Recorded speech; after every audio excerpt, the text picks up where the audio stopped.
Hello. Hi. Hello.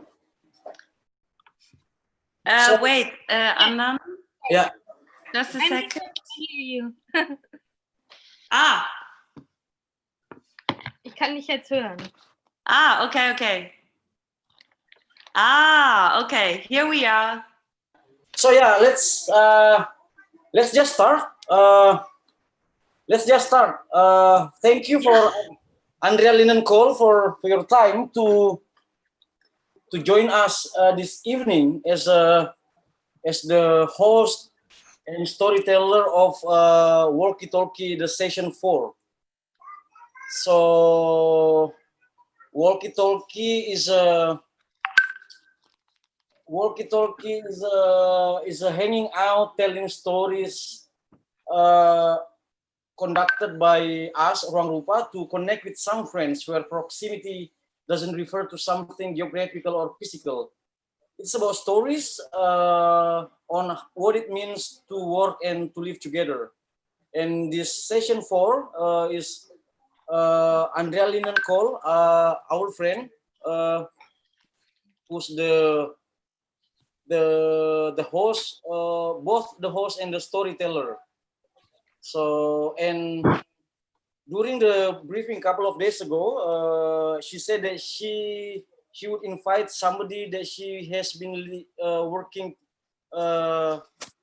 together for a while, and then she didn't tell me who the guest is, and then it's Andrea who will introduce her. I need to introduce Andrea first, that she is an art and cultural professional based in Kassel, Germany. I hand the ball to Andrea, and then Andrea, it's yours. Thank you, Andan. Thank you very much for inviting me to be a host for a session of the series Walkie Talkie. And I was super happy to be invited, and I was thinking of Jelena Topikov to be my guest in this session. And Jelena is same as me, from Kassel. She's a philosopher, and she's very experienced in art mediation. She has been working as art mediator since many, many years. And I also know that she's now still working on the subject that combines philosophy with art mediation. And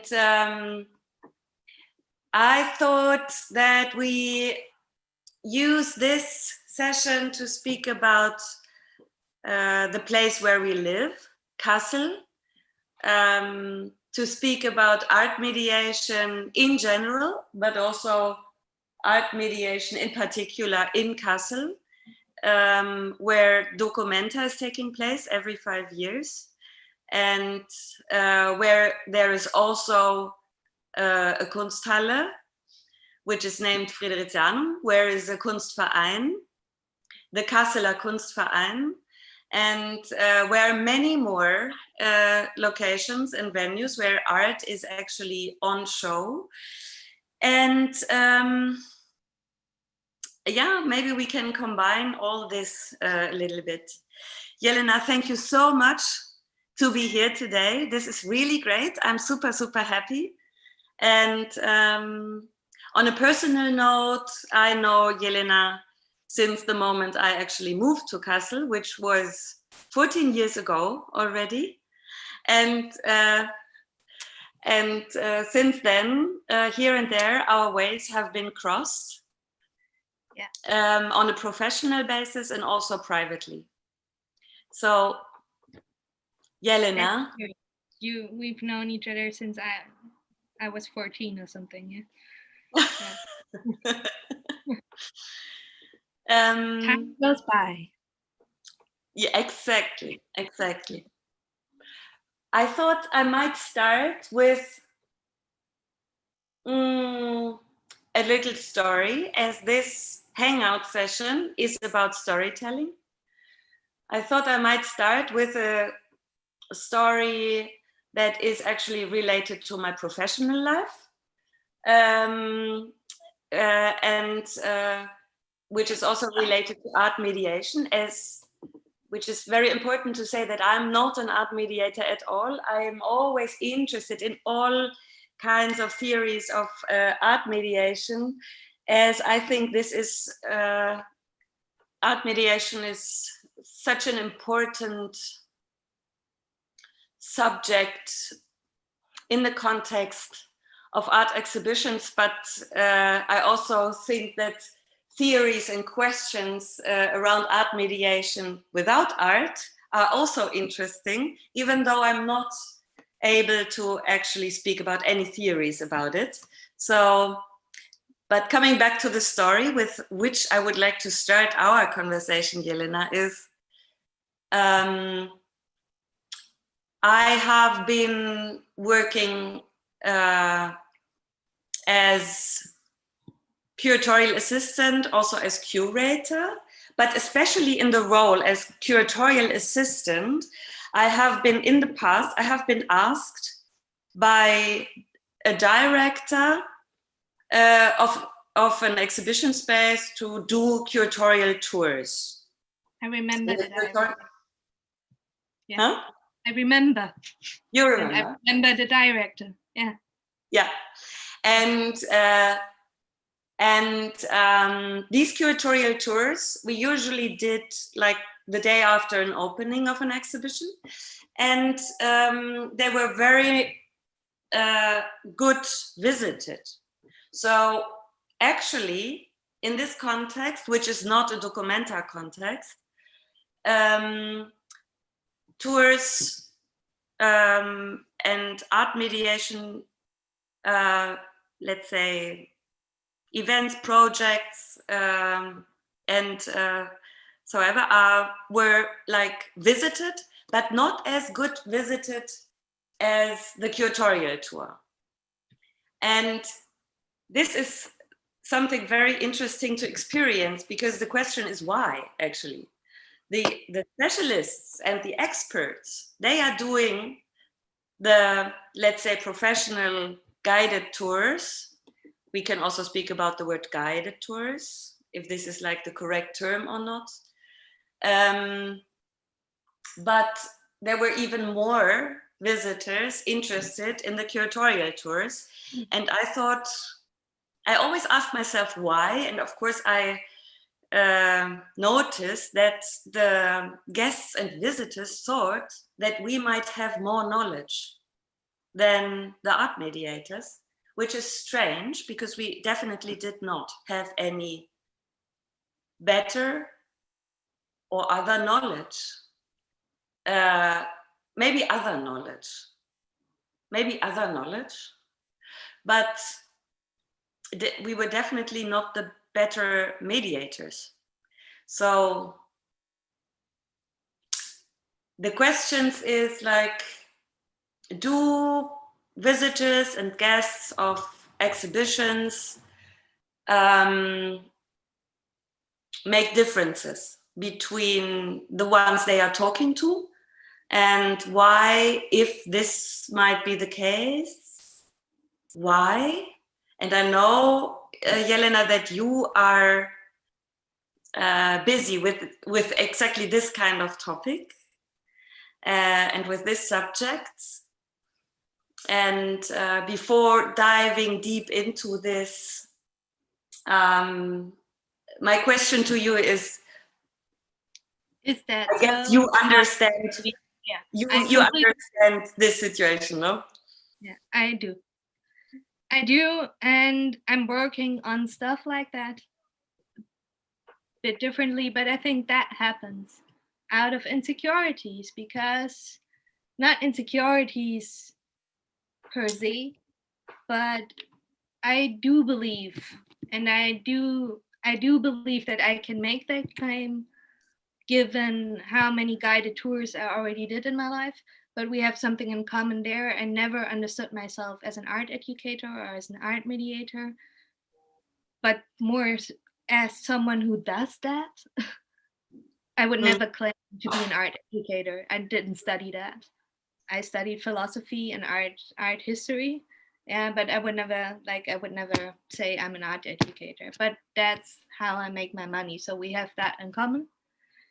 And I do believe that it happens out of insecurities and a special kind of insecurity or unimaginability.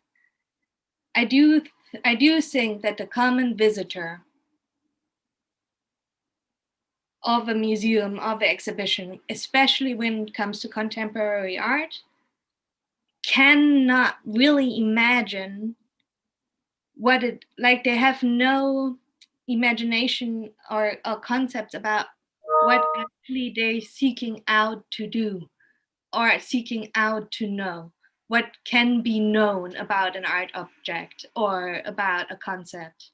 Like if you go there and then you have no vision about what actually could be interesting about an art object, about an art piece, then you stick to the most objective or most like imagined authoritative thing you might know about it, which is mostly like it can be explained very like every art educator knows the sentence very well and hates it. It's like, what does the artist mean by that? Like, what did he want to say? What did he want to say with this art piece?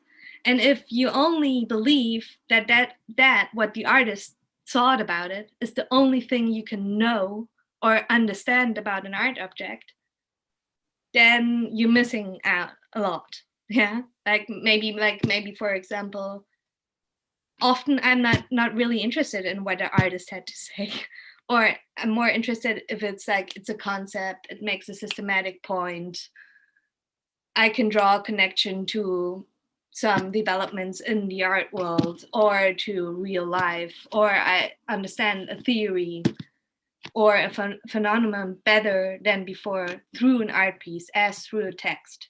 But if you don't believe that that is possible and the only thing real to say about an art piece is what the artist said or meant by it, then you tend to stick to people who represent authorities given by an institution or something. Yeah. And then you can acknowledge that a curator, we all hope for a more qualified native speaker. It's not the case. I'd rather say it now. I'm not a native speaker. Excuse all my grammar and spelling mistakes just right here. But you can grasp that a curator or a director, I can't pull it up, an assistant is more an authority in this context than somebody else. That's something you can't grasp. Yeah, when right. When you're not able to imagine what all the interesting things you can actually know about art or get to know about art or understand about art pieces. Does it make sense? It does. Yeah. One step back. There is an audience, and this audience decides to visit an exhibition. Yeah. What do you think this audience expects? Because it's somehow strange and contradictory it is. They go into an exhibition and they pay money for a guided tour, and I'm also lacking another term in English for a guided tour, by the way. Yeah, maybe it's complicated, I don't know, but they pay money for someone going through the exhibition with them to explain the art, but at the same time they can't imagine what are possibilities to explain about or to talk about or to discuss about, because they only accept one authority in their minds, and that is what the artist might have said or meant by it. Yeah, or what the curator in like an authorized authority might have want to say and represent with an exhibition like that. It's contradictory. Yeah. So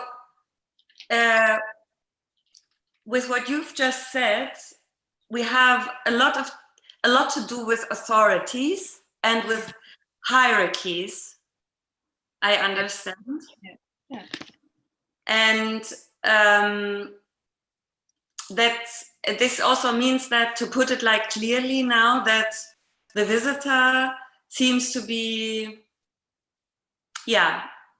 unconsciousness and sees herself or himself in a lower position than the authorities that are connected to the place they are visiting. Another question I have in this context is, why do you think actually all these visitors go to exhibitions if they feel so insecure and might visit something that they beforehand already consider as not understandable? Maybe just to make that point. Like, and people are contradictory.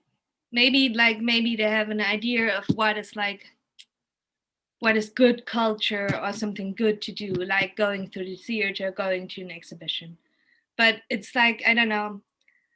I think it might be nice, but at least they come, and at least they pay money to book such a tour. So there is some sort of motivation to get to know or see what it is to know about. But at the same time, there's a lot of insecurity about what you actually can know and understand about an art piece. Yeah. Can we see it as an aim? For me, actually, it is an aim, and maybe for you too, but you will let me know in a second. If maybe this is also, no, it should be actually the aim to find ways to also give and provide these visitors security and consciousness, so that, let's say, the barriers of these institutions, I have to put something else in. Because I think many people also visit exhibitions because then they can tell someone else that they visited, and that this kind of hires up their, like, that this. Yeah, Yes. there's the same reason why you go into a theater, even though the last time I visited a theater, someone imitated a baby dinosaur, and I thought to myself, I'm never going again here. I'm never going again. But it's the same way. I do believe that. And it might sound rather pessimistic, but I'm not saying something very harsh, actually. You go with some kind of interest. You heard about, someone said it was very interesting and you want to get to know about it, and it's a real motivation. But at the same time, people who are not familiar or not that common in museums, they can accept Picasso or Rembrandt as a real artist, and they can understand why. It's because of the technique, because they did something very pretty. And at the same time, they enter an exhibition for contemporary art and they don't understand the clue anymore.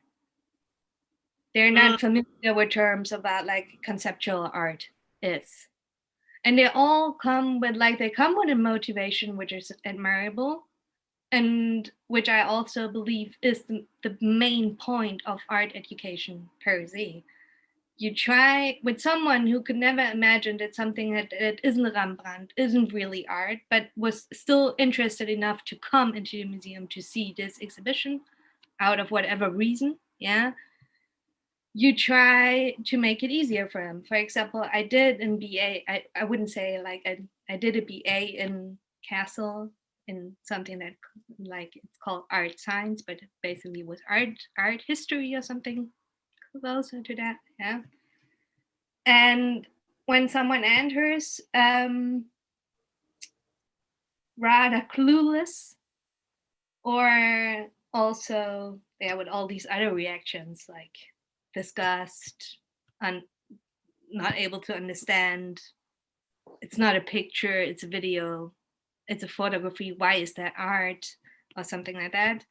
I always try to understand, to give them, like, to explain about them, about methodology or methods, about interpreting. Jesus, I can hear it. I'm a German trying to speak English, but I always try to give them something which they can use in the next time. Like, this is what art historians do to try to find a clue when they first confronted with an art piece. Like, for example, you treat it like a crime scene. Like, why should somebody do that? And I also always try to tell them that something's happening with the sound, that artists are not that, like, kind of crazy nut people that do something out of whatever reasons. They also have, like, real ideas and theories, and it's always something real connected to the world out there somehow, so that they can experience it more like, I don't know, more like an article, more like a book, more like a play or something. Does that answer your question a bit, at least? Yeah. I always try to tell them it's not magic, and it's not about being crazy or feeling or seeing something very differently than other people do. It's like, you can always ask serious questions, even if it is, what did the artist want with it, and why should somebody do that? Yeah, why should somebody, I don't know, paint the same picture of a mountain over and over and over again? Is there real, understandable, common motivation behind that? Or is it just like out of fun or craziness? Do they do something systematic or not? Even if it is disgusting me, or I don't get it, why do I don't get it? And why I'm, like, feeling triggered by it or something. It's not supposed to be pretty, and yeah. When to also bring, like, Ruan Grupa, who actually invited us today, in our dialogue a bit, like, for Ruan Grupa, it's like artistic praxis to combine art and life, and to actually, this then also means that all the Picassos and all the Rembrandts and all the other examples you have just mentioned, and of course, in particular, also the contemporary art world, should be seen as something of our daily life, and as something that is not part of a hierarchy kind of level, but that we all, and that all this is something that we live in, and that everybody should be able to participate in it. So and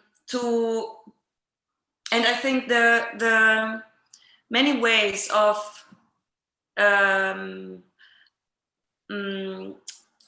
art mediation practices kind of tried this out already. Mm-hmm. This also means, like, starting a guided tour with asking the visitor, for example, instead of telling the visitor what they see and give some more background information, asking the visitor what they see, actually. And sometimes I heard that visitors might get annoyed of this, because they because what you said, like, you just said something like, at least there is interest, and at least there are people who also pay for art mediation, which is very important also. But then they don't expect to be asked what they see, how to deal with it. And this is like I have to, but there's like, I'm trying to answer that question with a bit of a story myself, and it's basically my story. Yeah. Okay, what happened to me and what my background is, like I already said, I don't understand myself as an art educator or mediator. That's just what I do. But I love to do it. It is fun, and it's like, I think it's an admirable job to do. But what happened to me is it was also my first job. Yeah, it was the first thing I ever did. And the first thing I ever earned some kind of money with, or the first job I ever had, was as a child with 13, doing guided tours in a program invented by René Bloch, who was the former director of Kunsthalle Friedrichshain in Kassel. He said, okay, how to get children into our exhibitions. They're like, I don't know. He mostly did something like, he was a fan of Fluxus, and I know that's why you're here too, because I read your master's thesis in parts, at least. Yeah. And like, you have something like Fluxus, like this whole thing. Yeah, you have boys and all these like very theoretical, what is art at all, and how do we get to know art, and how do we even recognize art when we're not in a museum, and like the whole Fluxus thing. And he said, okay, how to get children into there. And maybe it's not the best way to put children in there, a group of children with another adult. Maybe it needs to be explained by another child. And that was me and my friend Saskia Husemann. Yeah. And that was my first job. And after that, I also studied. Like, I grew up, I was 13 back then, 13 or 14 or something. That was my first job. And then I studied art history and philosophy, mostly philosophy. But I was born and raised in Kassel. Like, Documenta came with mother milk. It's something I very much like. You can't grow up here without accepting that as part of your own history or the identity of your town, or something like that.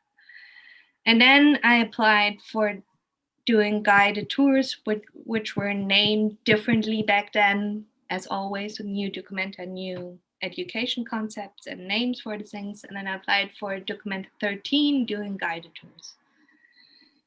And then for Documenta 14, it was the last time I did guided tours for Documenta.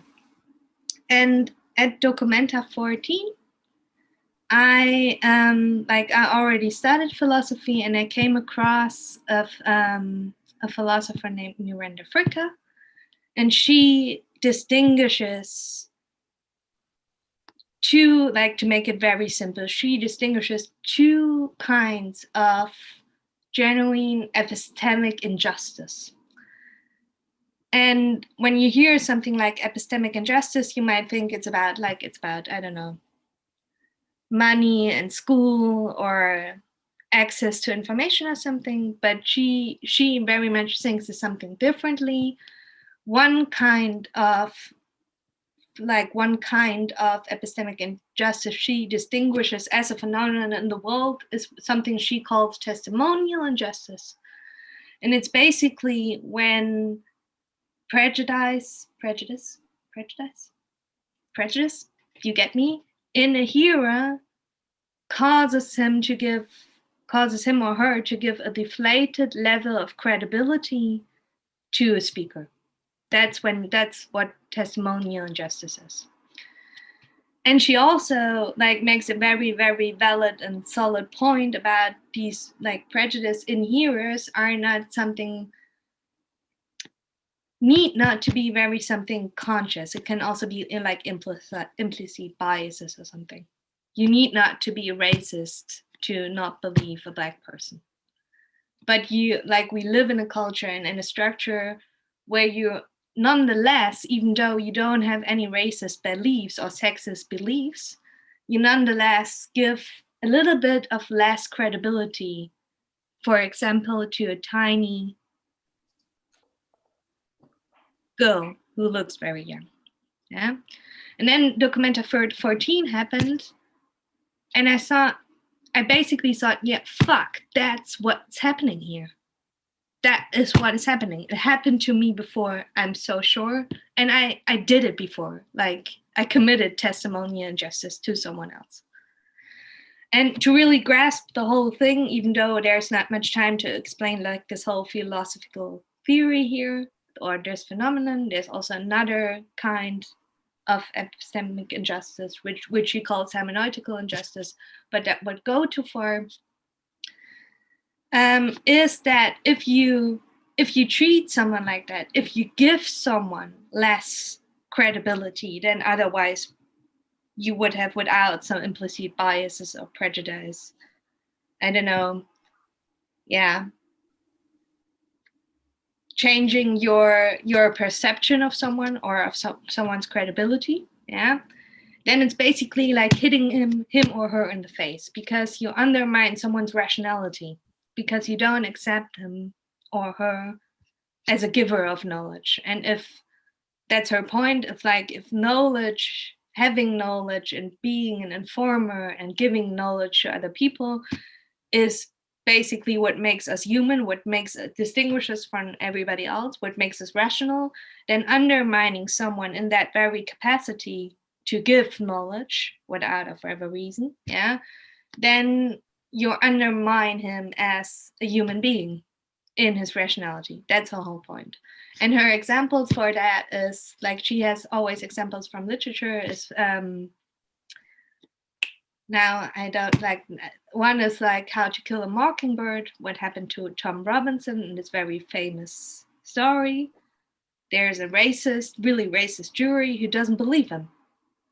They can't believe him. They're unable, because of their racial perception of him, to believe in what he says, and very bad consequences. But another example is The Talented Mr. Ripley, where Herbert Greenleaf tells his daughter-in-law, or about to be daughter-in-law, Marge, there's female intuition and there's facts, because she tries to explain that Ripley is the killer of Dickie, like the whole story, yeah? And then I, like, really, Documenta 14 happened, and I thought, like, basically, that is what is happening here, and you can know it. And if you accept that as a phenomenon, not only in the world, that it happens all the time, even without motivation for it, unconsciously it happens. Every time you meet someone, you have to attribute or check out his credibility. If he or her tells you something, somehow you have to do it. Yeah, even if it's just contacts. If you ask me when a train is leaving, or when the train is about to come, and I say, or you ask me, when you would ask me now about the time, and I would say it's 10 o'clock in the evening, you would say, like, that's not possible. There's still light out there. And you would immediately doubt my credibility or know that something is fishy. Yeah. I might. Yeah. Might. Yeah. Okay. And then Documenta 14 happened, and I say that's what I'm doing every time a member of the Lions Club comes to a guided tour of me. Like, I can't, or there's a Rotaria club in Germany and everywhere else in the world, something very famous, something I have a lot of prejudice about, Lions Club and Rotaria Club. And every time they enter, and I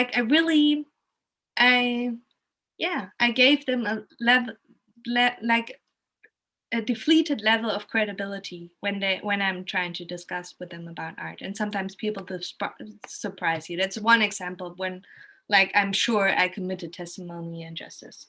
Or teenagers, like, completely uninterested. Their teacher dragged them there. They have no interest in anything at all. And then I thought, like, yeah, I can't help you anymore.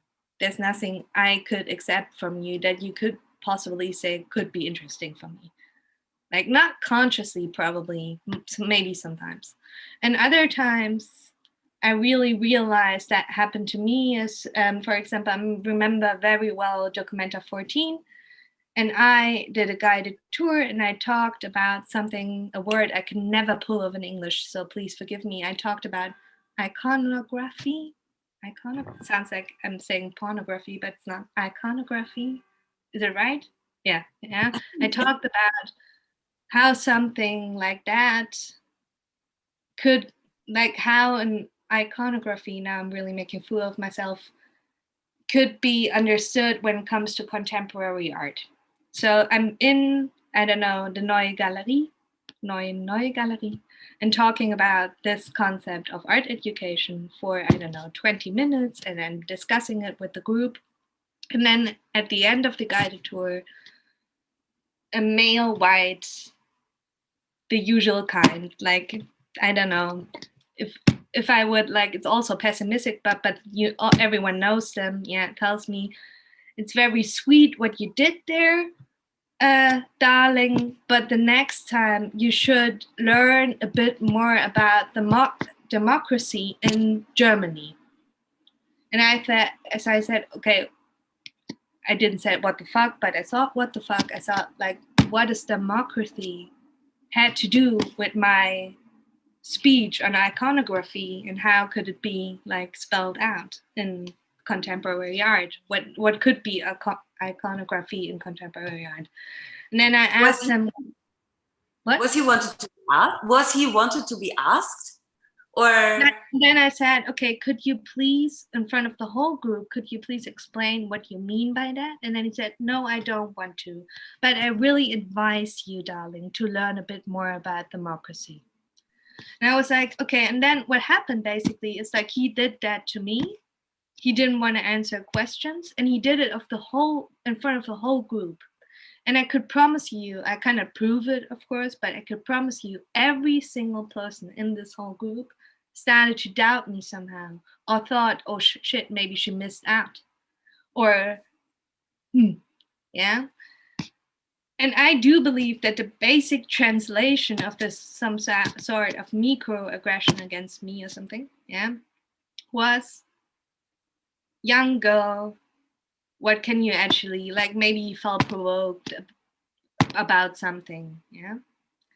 And I do think, like, when it comes to you, we talked about how does these things happen, and we talked about Rohan Grupa, and how can we get to a world where we can all share and transmit knowledge without prejudice, or without microaggressions, or without concepts of authority and power, yeah. And I admire that very much, and I'm looking forward to Documenta 15 very much, because I think I still do have a lot to learn. I'm very impressed by their concepts and their way of making decisions, for example, like as a community. Yeah, I'm very impressed by the whole concept of One Grupa and what they try to do.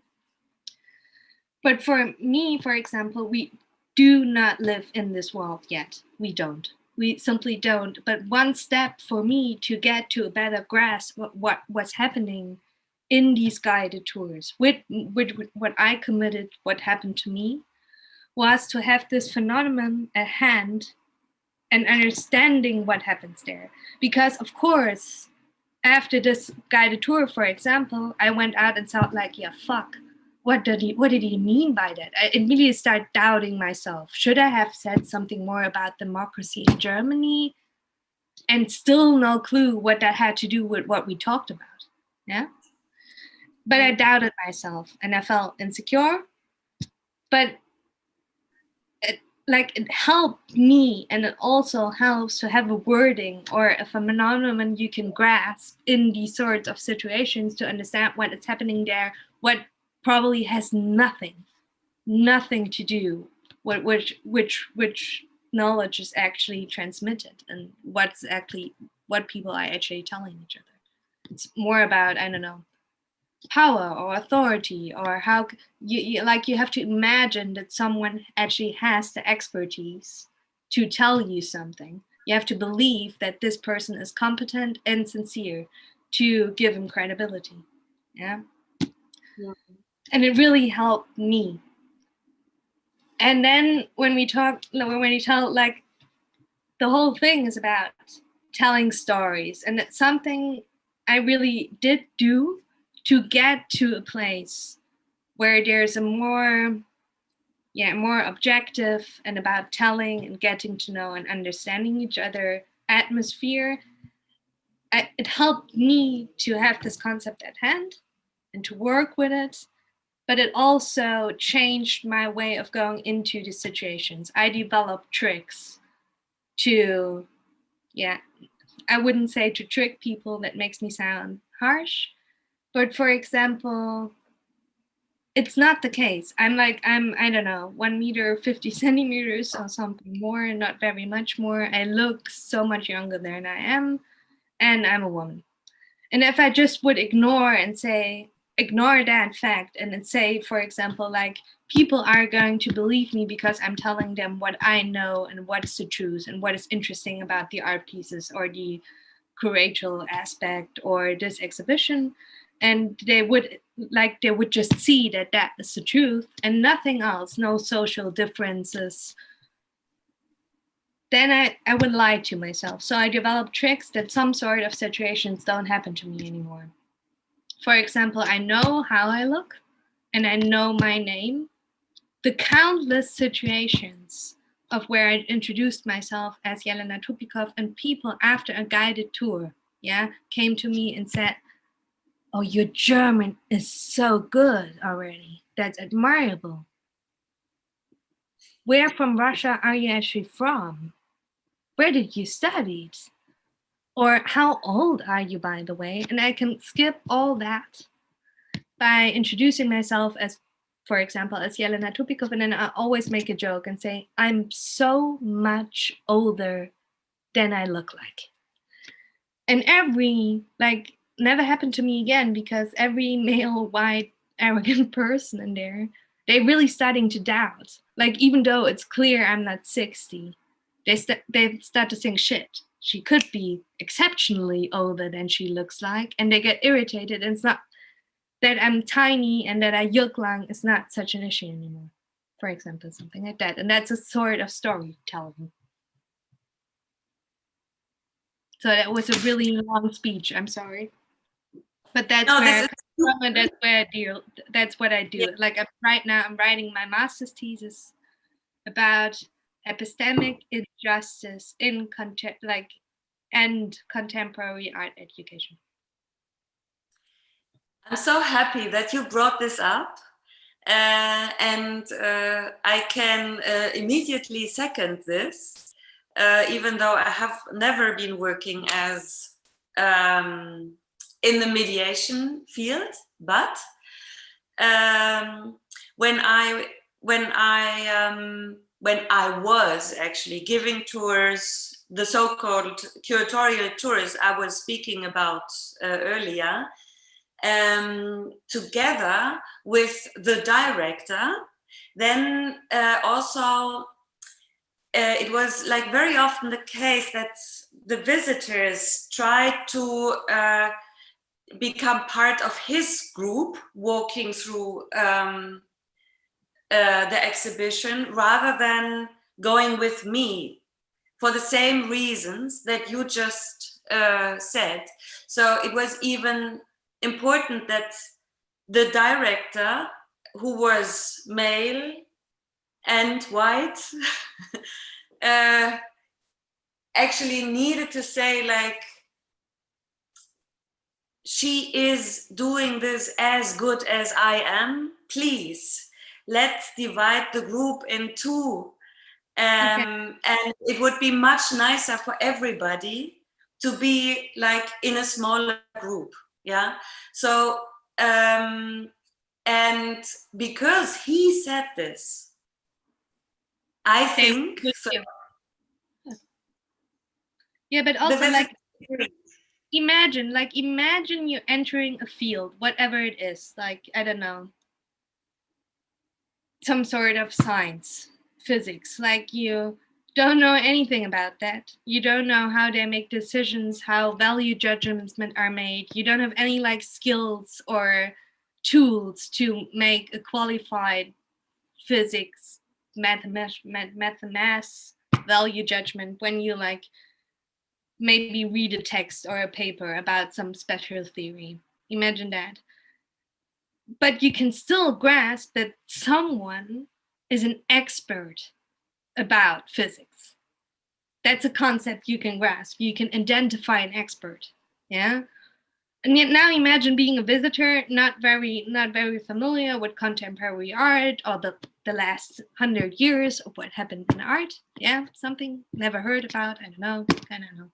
Kossuth, boys never heard about. Yeah. Didn't really get it.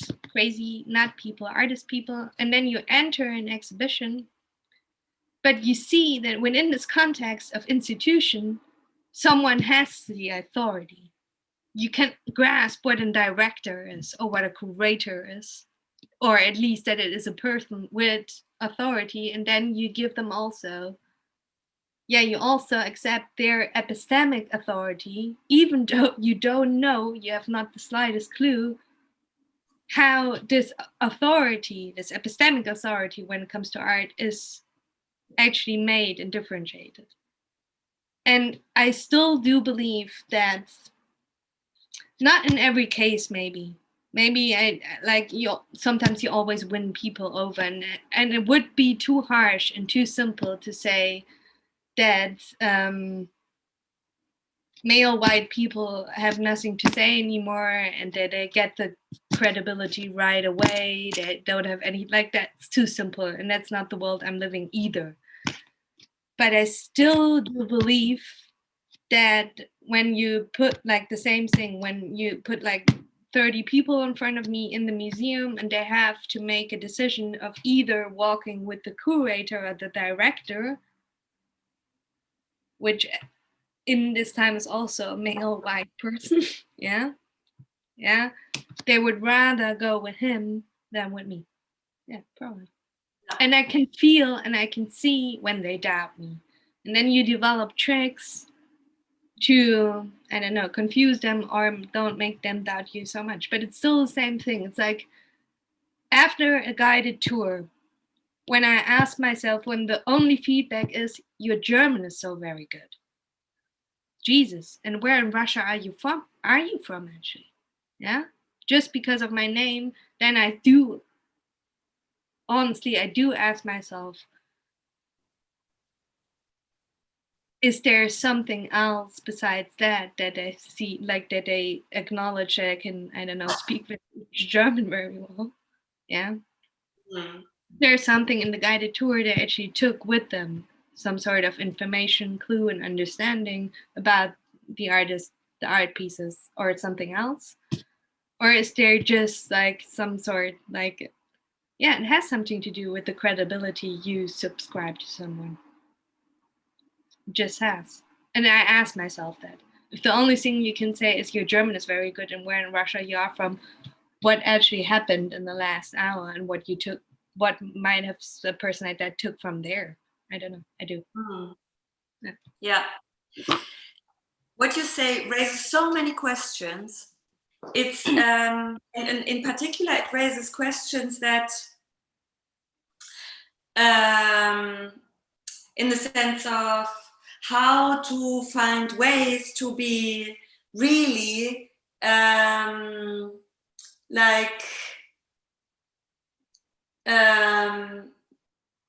so to not stop respecting the visitor. This is one thing, of course, and how to find ways to avoid these situations that you have described, if it's at all possible. I don't know. It is. But of course, we need to work on finding those ways, I think. But I also wanted to add something else to what we both just shared. Like when you said, with regard to the director and the situation that visitors decide rather to go with the director than with either the assistant, the curatorial assistant, or the mediator. This has, of course, also something to do that the directors usually are persons of public interest. They are already known, they have been in the newspaper, they are some kind of, in some cases, they are some kind of pop stars. It depends on from which institution they are from also. And of course, it depends on their own behavior and so on and so forth. In the framework actually of Documenta, you can easily say that in the history of Documenta, and therefore is Catherine David and Caroline Christoph Bagajiev as the only women in the history of the artistic directorship, they were also pop stars. And like everybody was looking, you know, to them, if not up to them. And this is going to change with Ruangrupa as a collective, as a group. And also, I think with Ruangrupa, because they are not coming from the... Like, if you would ask them, it's an interesting question, and it's something that I can only ask them for, like, I've met a couple of them. Ask them how people immediately, like when they were in Kassel, and I bet they have an answer. Yeah, ask them if people started to treat them differently as soon as they realized they're the new directors and curators of Documenta. Yes, let's ask. Yeah. Let's ask. I imagine in Kassel this is the case, but this needs to be asked, you're right.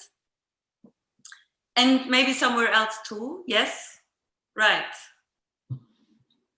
But still, I think that it's better to be 9 or 10 than 1 to deal with this situation. But this is really something interesting, and let's not forget to ask. Yeah, let's ask. Like I'm sure we've talked about, you and me, we've talked about that before, and it's a very, very interesting thing. Like it's an example, it's a test basically. Wherever you are in the world, wherever I went, yeah, traveling somewhere, yeah. Imagine let's in the plane and people ask me where I'm from, and I say Kassel in Germany.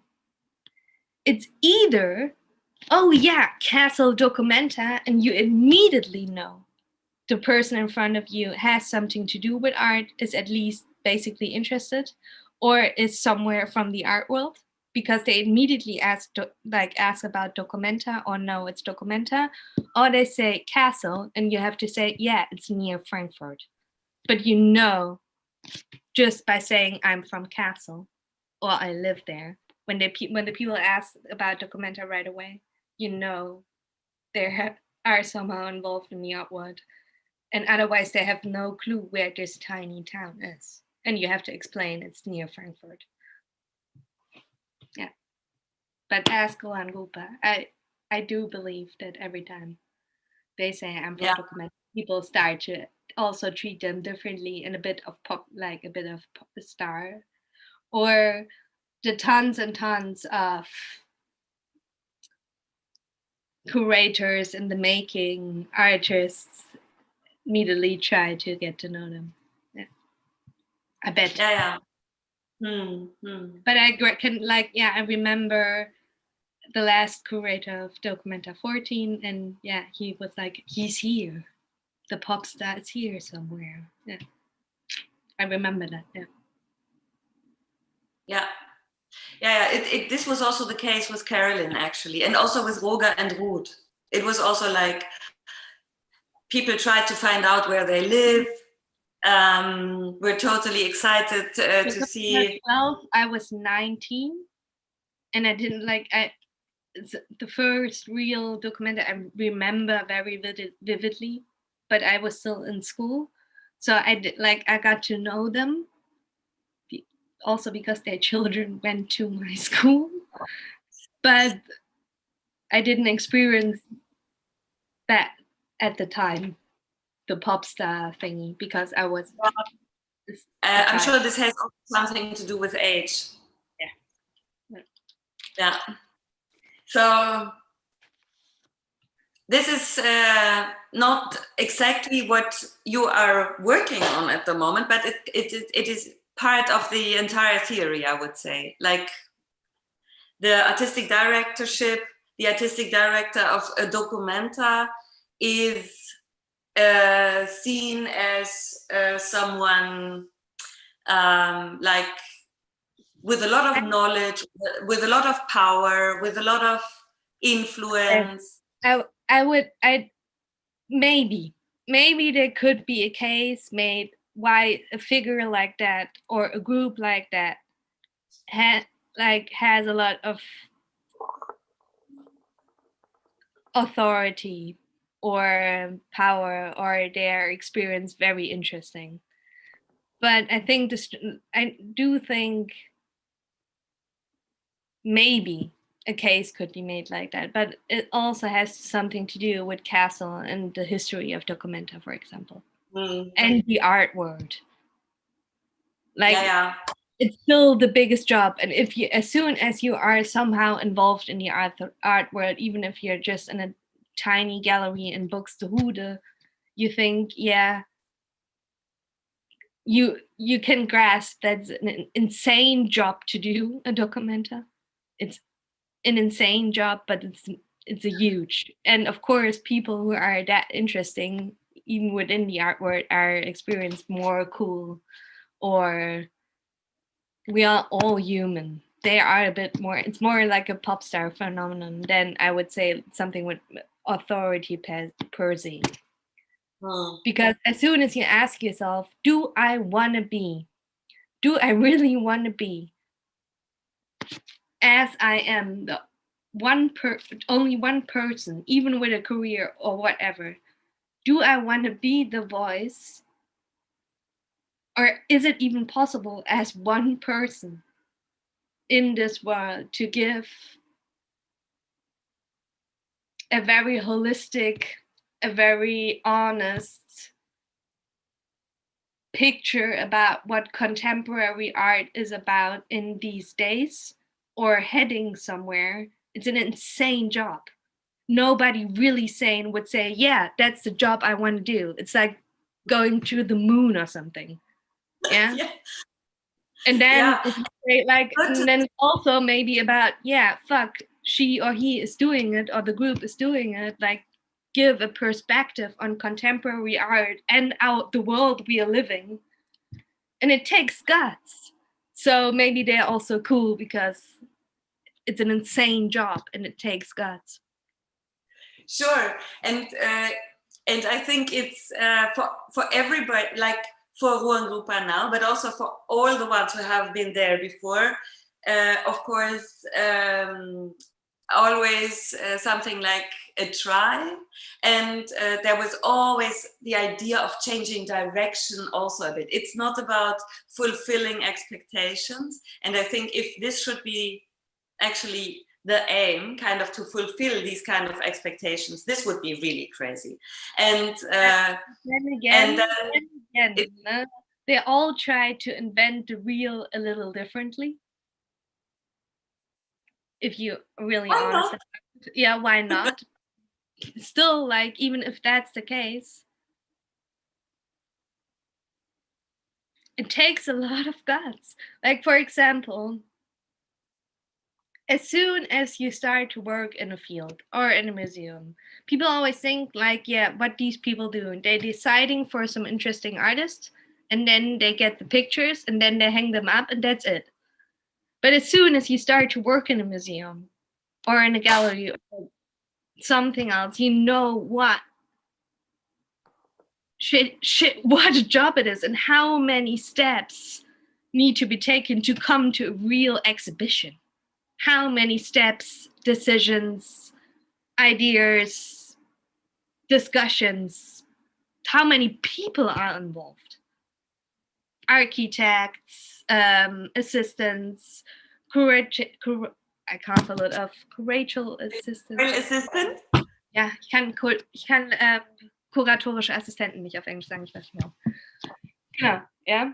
And then imagine you have a grasp or an idea of what kind of insane job it actually is, and then doing a documenta which tries to come up with new concepts of art education, with new concepts about the world or how we should perceive the world, with new concepts that we can all live in a world where we might where we can actually develop something to get to know each other and tell and hear things more objective as people in this world and not as, I don't know, women or men or race or something. Yeah, like more objectively. Doesn't matter if you, I don't know, you're cleaning houses or you director, we can all tell each other the same things as its concepts. It's about the world we live in, it's about the society we live in, it's about value judgments, it's about, yeah, ideas about the future, how the world could be, and also comment on what contemporary art is these days. Nobody, And yeah, and yeah, did I find and something? Yeah, it's yeah, not a job I some would like to have, for example. yeah, but To and yeah. because the visitor, this is it. I mean, we spoke a lot about visitors and the perspective from the visitor to other people involved in exhibitions, and now it's the question also to how to really include the visitor in all this, to be part of it, really, like to be actually part of the entire project and enterprise, and to also explain to the visitor that it's not her or him being there for a moment, Not to be yes. So to make decisions about what kind of world we live in and what kind of art we want there, or concepts or education, to really represent who we are or what it should be like. I know, and that's even more difficult. For me, it really was like having a phenomenon I can understand and grasp and trying to change my attitude, trying to commit less testimony injustice, for example, or identify in it in a situation like that. But of course, during all my research, for example, like we already talked about Documenta 12, and this Documenta really did something for art education in the whole world. Yeah, Jelena, I have to interrupt you for a second. I just received a sign that we have. Yeah, right. But of course, I want to mention one more author who really gave me a clue how could something like that look like, and it's Nora Sternfeld. And her, Nora, if you're looking, yeah, advertisement here. Yeah. Okay, the time is over. Time is actually over, and there's time is over. And the thing is that we all together, all of us, in what position, situation we are, should try to find actually ways to combine these groups we were speaking about, and to get together a bit better. And hopefully there will be no other people kind of speaking badly about the ones who are trying to do art mediation. This is actually known, and this should be like also like a big aim of all of us. Finishing words with that would be something like, it's still a job which isn't very well understood. And it comes together with what we talked about in the beginning. Maybe that's a nice ending for the story. If you can't understand how much work it takes to prepare for something like that, and to really give people, like that's something I'm leaning from Gila Kolb, if she hearing too, to really give people tools to understand art better, to be able to go into a gallery or in a museum on their own and not being helpless because they can't imagine what actually could be interesting enough to know or to get to know about an art piece. And then yeah, people don't understand the job very well, and therefore it's not very high in the hierarchy of jobs to do, because they also can't imagine what it takes to actually do this job, to be an art educator, how much is involved. Yeah. Maybe this should be made much more open. There Also. are a lot of people who are trying that these days. Yeah. And a lot of people fighting for a better understanding of the job as well. And how we could create it more democratic, with more epistemic friction and with more other sorts of decision making to involve, to reduce differences about authority and institution and people who watch the art, like who look at the art pieces and artworks. Yeah. To not make the distinction anymore between a visitor who consumes something and someone who explains something. Right. Right. Let's go for it. Let's go for it. And but there are a lot of people who are already fighting for that. Yeah. Then let's like, I won't name them yet because then I forget sometimes. If I get some more, and I'm fucked. Yeah, I won't. Yeah. No, we can name them in other occasions, and for now it's just Jelena. Thank you so much. It has been great speaking to you as always. As always. And I hope that all the ones who joined us, we don't see, but that they also kind of enjoyed it a little bit. Okay. So thanks again. And thank you, Andrea, Linnenkohl, and Jelena. Thank you for joining this Walkie Talkie session 4. It's an amazing stories to hear, and then I'm pretty sure we'll have more stories in the next Walkie Talkie, and also we'll have more stories when we meet in persons, not in a virtual room. Like always so, right? Yeah. I'm not going to make any conclusion. Right? Haro? Yeah. It's always the 15th of a month. Maybe that's nice to say at the end of it's always on the 15th of the month. This is the 4th one. Yeah, and we'll have next one will be in September 15th. And thank you so much again. I'm not going to make any conclusion of your stories. I'm not going to reduce it by making conclusions. But thanks a lot for your time and for your availability for this Walkie Talkie. And see you next time, and see you in person. Thank you so much from Ruang Rupa and Good School. And also thank you for Adi Brata who's arranging the technical matters. Thank you. Thank you so much. Bye. Thank you, Anna. Thank you, Andrea. Thank you, Jelena. Bye-bye. Bye. Ciao to everybody. Ciao.